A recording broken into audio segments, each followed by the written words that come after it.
Hello everyone, আমি আবারও চলে এলাম নতুন আরও একটি ভিডিও নিয়ে। তোমরা সবাই কেমন আছো? আমি আশা করছি তোমরা সবাই খুবই ভালো আছো।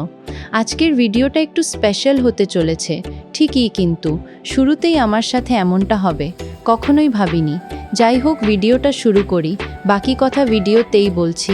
আজ খুব তাড়া ছিল, সকাল 10টার মধ্যেই আমাদের বেরোতে হবে। তাই আজ খুব তাড়াতাড়ি ঘুম থেকে উঠে স্নান করে রেডি হতে লাগলাম, আর তার সাথে সাথে বাবা মা ওরা সবাই রেডি হল, কেননা আজ আমরা যাচ্ছি মায়ের দর্শন করতে। আর কিছুক্ষণ এর মধ্যেই আমরা বেরিয়ে পড়লাম। যাওয়ার প্ল্যানটা ঠিক অনেক দিন থেকেই ছিল, কিন্তু ঠিক যাওয়া হয়ে উঠছিল না।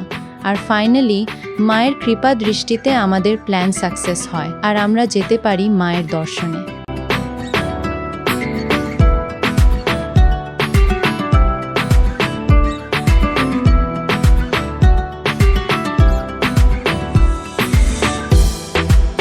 এখন আমরা ধীরে ধীরে রোড দিয়ে যাচ্ছিলাম, তখনই খুব জোরে বৃষ্টি নেমে পড়েছিল। বৃষ্টি আর ট্রাভেলিং, আহা কি সুন্দর মনোরম সিচুয়েশন!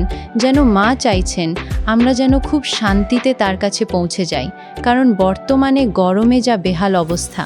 যাই হোক, ধীরে ধীরে আমরা মন্দির পৌঁছে গেলাম, আর পৌঁছে যাওয়ার পর এখান থেকে আমরা একটা পুজোর ডালা নিয়ে নিয়েছিলাম।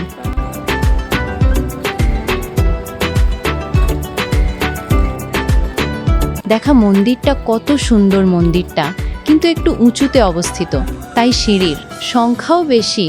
বয়স্কদের একটু এফর্ট দিতে হবে।